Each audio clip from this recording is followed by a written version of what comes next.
Okay, everybody come back into class now. Get in your seat and get your pencils and your notebooks, and everybody settle down. Come on, all you students of history, you students of the law, settle down.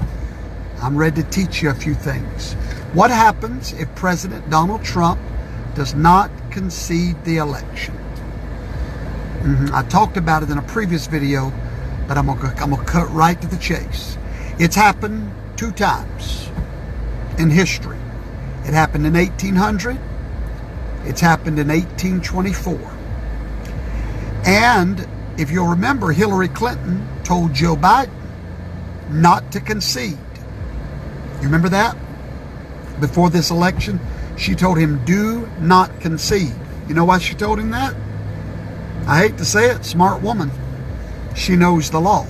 But most Americans don't. Most of you watching me don't know it. I didn't know it. But now I do, and knowledge is power. And I promise you, Donald Trump knows what I'm fixing to tell you.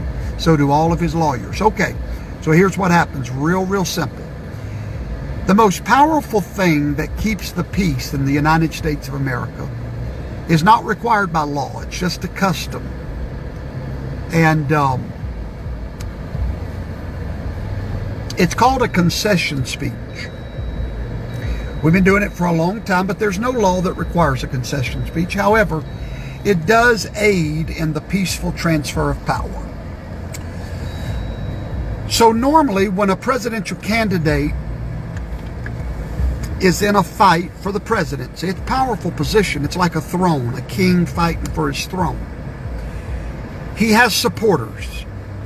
And those supporters are literally ready to fight, if you will, for their guy. Hey, that's just the way it works, folks. It's been that way since the dawn of time. At the moment of the concession speech is when those people that support this guy are pretty much given the green light to simmer down, go back home. It's all over. It's a surrender. It's a white flag of surrender. But it is not required in the Constitution. It's simply a custom. It's a wonderful custom. Once a president concedes, the battle is over. There's no more legal fighting. There's nothing. Everything after that just sort of happens with a rubber stamp. Then the electors get together. They cast their votes in Washington, D.C. The president is officially elected and the votes are certified. And that certification gives that man the presidency. But more importantly, his concession speech from the opponent is what gives him legitimacy and a transfer without drama. But 2 times in our history, presidents did not concede the election. Why? Well, not because they were trying to be rambunctious, but just like Al Gore, they knew that something was off, and they were not ready to give up a fight with a margin less than 1% in all the battleground states.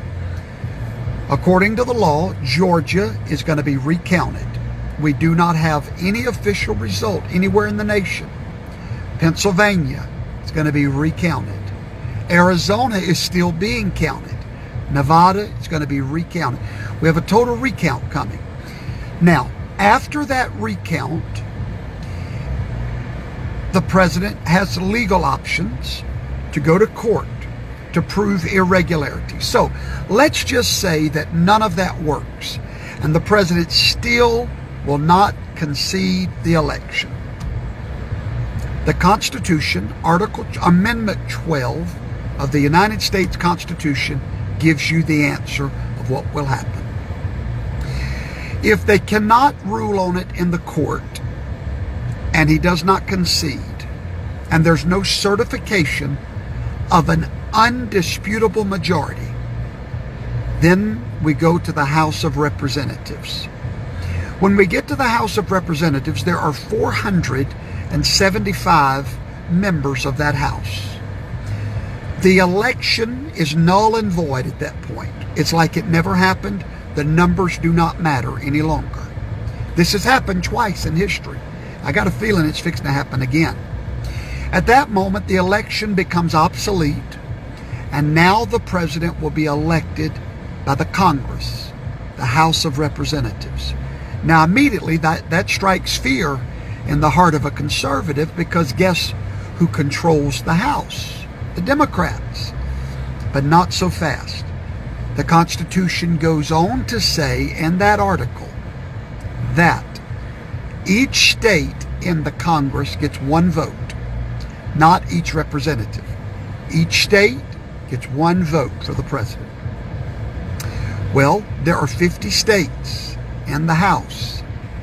Of those 50, 37 are Republican. At that moment, a Republican Congress will officially, constitutionally vote in the next president. Why do you think Donald Trump has not conceded? He knows these things that I'm telling you. He understands that there was illegitimate votes cast. He understands that votes are still going on. Now, he may get tired of the fight. I don't know. I don't think he is, though. But he does have a constitutional remedy to his dilemma. This is going to be interesting to watch. But remember, Hillary Clinton told Joe Biden, do not concede no matter what. Now, why did she tell him that? Because she knows what I'm telling you. And so, Joe Biden has won a few battleground states with less than 1%. Those are automatic recounts. We will not have a winner till we have a certification. If we can't get a certification that's not contested in the courts, it will go to the House of Representatives just before Inauguration Day. Now, you might know why the Panther is getting real quiet in the background, waiting for the attack. I'm not saying that's how it's going to go, but the Constitution foresaw this. The Constitution made a way for an illegitimate election to be overturned in the House of Representatives. So class is dismissed, and now you know the truth.